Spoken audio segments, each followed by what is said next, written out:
Amerika Birleşmiş Ştatlarının silah ehtiyatı tükənirmi?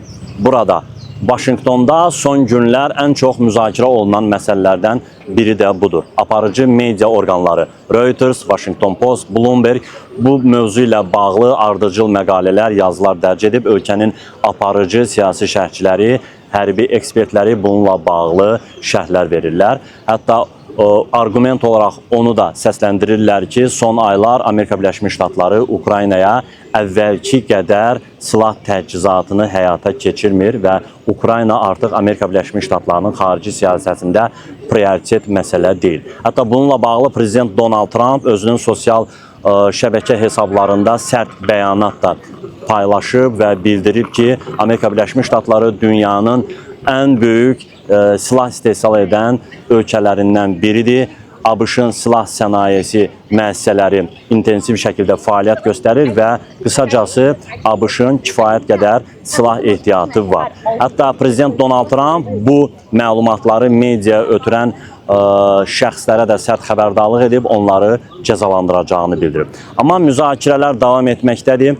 Xüsusən də ABŞ istehsalı olan Patriot raket sistemlərinin tükəndiyi ilə bağlı iddialar var. Amma burada məsələyə təkcə Ukrayna prizmasından baxmaq doğru olmaz. Çünki Amerika Birləşmiş Ştatları bir dünya gücü olan ölkədir və dünyanın bir çox coğrafiyasında mövcud böhranları idarə etməyə çalışan bir dövlət olaraq xarici siyasətində təkcə Ukrayna deyil, İlk növbədə İsrailin təhlükəsizliyi, yaxın şərqdə vəziyyət, İranla bağlı hərbi əməliyyatlar, Körfəz ölkələrində ABŞ-a məxsus hərbi bazaların müdafiəsi, habelə Körfəz ölkələrində ABŞ-a yaxın və dost və müttəfiq ölkələrin müdafiəsinin təminatı, bütün bu məsələlər ABŞ-ın xarici siyasətində prioritet olan məsələlərdir və bu baxımdan Amerika Birləşmiş Ştatları artıq əvvəlki qədər Ukraynaya Patriot havadan müdafiə sistemlərinin təchizatını təmin etmir və bu ehtiyatları digər zəruri bölgələr üçün bölüşdürüb. Amma eyni zamanda Amerika Birləşmiş Ştatlarının müdafiə sənayesi, silah sənayesi intensiv şəkildə fəaliyyət göstərir və ABŞ üçün prioritet olan bölgələr üzrə bu havadan müdafiə sistemləri bölüşdürülüb. Amma faktiki olaraq Ukrayna-Rusiya cəbhəsində vəziyyət təbii ki, Ukraynanın ziyanına olaraq dəyişməkdədir. Çünki son günlər Rusiya intensiv şəkildə paytaxt Kiyev vilayətini və digər şəhərləri raket hücumuna məruz qoyur və bu raketlərin qarşısını ala bilməsi üçün ABŞ istehsalı olan Patriot havadan müdafiə sistemlərinə ciddi ehtiyac var. Və burada Vaşinqtonda düşünürlər ki, Ukraynanın təhlükəsizliyi ABŞ üçün prioritet məsələdir, amma bu İsrailin təhlükəsizliyindən, Körfəz ölkələrindəki ABŞ müttəfiqlərinin, habelə ABŞ-ın hərbi bazalarının təhlükəsizliyindən daha önəmli deyil. Ukraynanın təhlükəsizliyi ilk növbədə Avropanın təhlükəsizliyidir və burada Vaşinqtonda düşünürlər ki, ilk növbədə Avropa liderləri buna diqqət ayırmalıdır. Ukraynaya hərbi yardımları daha da artırmalıdırlar. Görünən odur ki, Ukrayna-Rusiya cəbhəsində son baş verənlər, xüsusən də Rusiyanın hücumlarını artırması Vaşinqtonda o qədər də ciddi narahatlıqla qarşılanmır və bu proses eyni tendensiya ilə davam etsə, Ukraynanın yaxın həftələrdə, yaxın aylarda məğlubiyyəti qaçılmaz olacaq. Amma digər tərəfdən belə məlumatlar var ki, Rusiya rəsmiləri ilə deyil, amma keçmiş diplomatları ilə müəyyən gizli görüşlər var. Hətta Azərbaycan prezidenti cənab İlham Əliyev ötən ay Almaniyaya rəsmi səfəri zamanı jurnalistin verdiyi sualına cavab olaraq da bildirmişdi ki, Almaniya və Rusiya nümayəndələri Bakıda gizli görüş keçiriblər. Analoji görüş ötən ay, iyul ayından Avstriyanın paytaxtı Viyanada baş tutmuşdu. Burada Avropa ölkələrindən olan keçmiş diplomatlar, yüksək səviyyəli diplomatlar və Rusiyadan olan keçmiş məmurlar iştirak edirdilər. Mən düşünmürəm ki, bu gizli görüşlərdə ancaq Ukrayna-Rusiya münaqişəsi, Ukraynanın təhlükəsizliyi müzakirə olunur. Hərçənd ki, təbii ki, bu cür görüşlərdə ilk növbədə cəbhədə atəşkəsin əldə olunması, gələcəkdə sülhün əldə olunması istiqamətində tərəflərin mövqeyinin öyrənilməsi, təhlükəsizlik məsələləri, hətta Rusiyaya tətbiq olunan sanksiyaların aradan qaldırılması, yumşaldılması məsələləri ola bilər. Amma burada eyni zamanda tərəflərdən biri Rusiyadır, digər tərəf Ukrayna deyil. Yəni bu əsas diqqəti çəkən məqamlardan biridir. Çünki görüş Rusiya və Avropa nümayəndələri arasında baş tutub.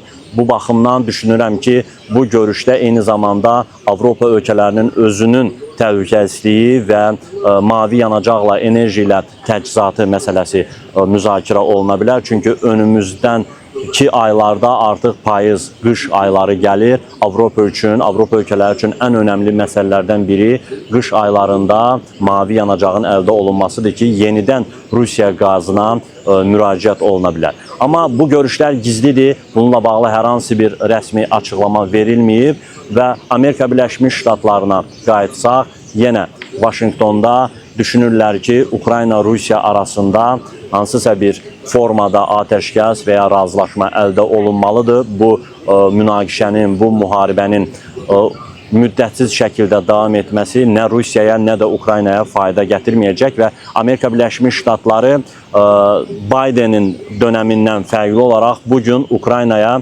silahları pulsuz şəkildə vermir. Bu silahları Avropa ölkələrinə satır. Amerika Birləşmiş Ştatları, Avropa ölkələri isə Amerikadan aldıqları silahları Ukraynaya pulsuz şəkildə verirlər. Çünki Avropada çox yaxşı başa düşürlər ki, Rusiyaya qarşı Ukraynanın müqaviməti Avropanın gələcək təhlükəsizliyi deməkdir. Çünki Rusiya Ukraynada qələbə qazanarsa, növbəti hədəf Avropa ölkələri olacaq. İlk növbədə Baltikyanı ölkələr olacaq. Ona görə Avropa liderləri çox ciddi şəkildə Ukraynaya hərbi, siyasi və humanitar dəstəyi davam etdirməyi düşünürlər. Amma nəticə itibarilə Ukraynada havadan müdafiə sistemləri ABŞ istehsalı olan Patriot sistemləri üzərində qurulduğundan bu silahlar Amerika Birləşmiş Ştatlarından gəlməlidir. Amerika isə az öncə dediyim kimi təkcə Ukraynaya fokuslanmayıb, silah arsenalını təkcə Ukraynaya göndərmir. Eyni zamanda və ilk növbədə Amerika Birləşmiş Ştatları üçün ən önəmli, bəlkə də ABŞ-dan sonra əsas önəmli olan İsrailin təhlükəsizliyidir. Körfəz ölkələrində və dünyanın müxtəlif ölkələrində yerləşdirilən ABŞ hərbi bazalarının təhlükəsizliyidir. İranla bağlı əməliyyatlarda istifadə olunan silahlar və bütün bu məsələlər ABŞ üçün, Vaşinqton üçün prioritet olan məsələlərdir. Və nəzərə alsaq ki, hələ də ABŞ və İran arasında münaqişə davam edir. Müəyyən mənada qısa müddətli atəşkəs razılaşması əldə olunsa da, amma ABŞ-İran qarşıdurması hələ gündəmdədir. Tərəflər arasında hansısa konkret şərtlər üzərində razılaşma əldə olunmuyub.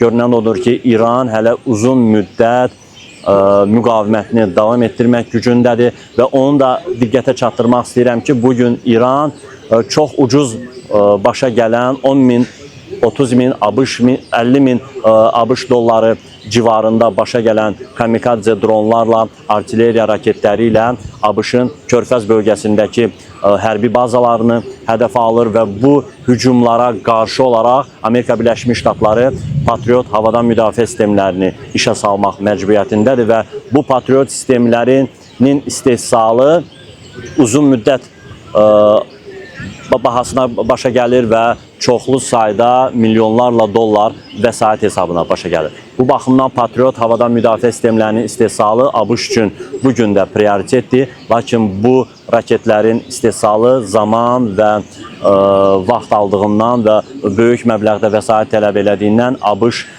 hökuməti, Prezident Donald Trump Patriot raketlərinin istifadəsini artıq təsnifatlandırıb. İlk növbədə İsrailin təhlükəsizliyi, ABŞ-ın hərbi bazalarının təhlükəsizliyi üçün və daha sonra Ukraynanın özünün müdafiəsi üçün təmin olunub.